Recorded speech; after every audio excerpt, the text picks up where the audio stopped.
But உங்கள் அண்ணனா, உங்கள் தம்பியா, உங்கள் மகனா, உங்கள் நண்பனா நான் இப்போ இங்கே வந்து நிற்பதற்கு காரணம் நீங்கள் தான். உங்களுக்கு தேவையான ஆட்சி தான் இங்கே கொடுக்க வந்திருக்கேன் அப்படின்னு சொன்னதுலேருந்து அவருடைய வாக்குறுதிகள், அவர் கொடுத்த விஷயங்கள் இது எல்லாத்தையுமே நான் கண்டிப்பாக நிறைவேற்றுவேன். ஆனால் இந்த இடத்துல ஒரு இக்கனா வைக்க ஆரம்பித்தார். அது என்ன அப்படின்னா கஜானா அப்படிங்கிறது தான். கஜானா இப்போ தொடச்சு வச்சிருக்காங்க, 10 லட்சம் கோடி கடன் இருக்கு அப்படிங்கிறதுலாம் நம்ம எல்லாருக்குமே தெரியும். அந்த இடத்துக்கு போனாதான் என்ன இருக்கு என்ன இல்லை, எப்படி செஞ்சிருக்காங்க அப்படிங்கிற கம்ப்ளீட் விவரத்தை எங்களால் பார்க்க முடியும்.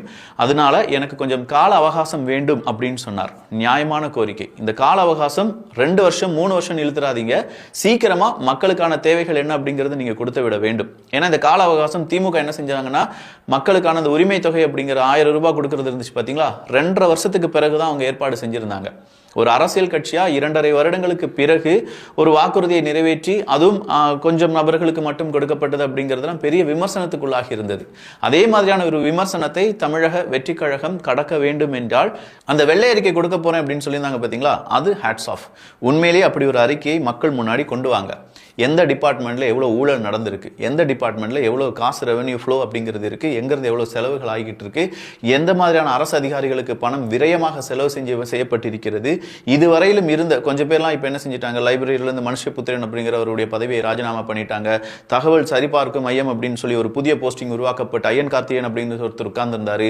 அப்ப அவருக்கெல்லாம் சம்பளம் எவ்வளவு இருந்துச்சு, அங்க நடந்த விஷயங்கள் என்ன, இதே மாதிரி ஒவ்வொரு டிபார்ட்மெண்ட், அதாவது தமிழ்நாட்டுக்கு திமுக ஆட்சி அமைத்த போது சில முக்கியமான டிபார்ட்மெண்ட்ஸ் அப்படிங்கிறது உருவாக்கப்பட்டது.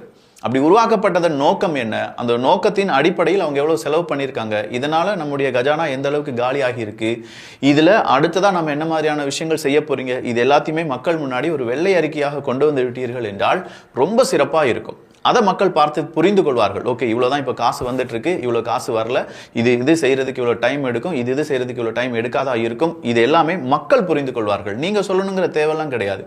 அப்போ இப்போ திமுக காரங்க பாருங்க, வேற ஒண்ணுமே இல்லை, ஸ்டாலின் அவர்கள் அதில் ஒரு ட்வீட் போட்டிருக்காரு, அதையும் நம்ம இதில் பார்த்துடலாம். அதுக்கு முன்னாடி இன்னும் சில விஷயங்கள் நம்ம பேச வேண்டியதாக இருக்கு.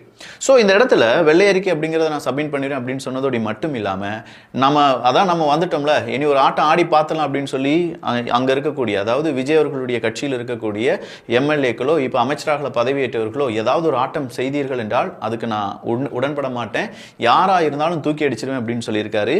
அதற்கு காரணம் ஊழலை நான் அனுமதிக்க மாட்டேன், ஒரு பைசா கூட எனக்கு இதுல இருந்து வேண்டாம், உங்களுக்கு நான் நன்றி கடன் செலுத்துவதற்காகத்தான் இந்த பதவிக்கே வந்திருக்கேன் அப்படின்னு சொல்லி என் கூட அப்படி ஏதாவது மனசுடன் இருந்த நபர்கள் இருந்தார்கள் என்றால் அதை இப்பவே இரேஸ் பண்ணிருங்க அப்படின்னு சொல்லியிருக்காங்க.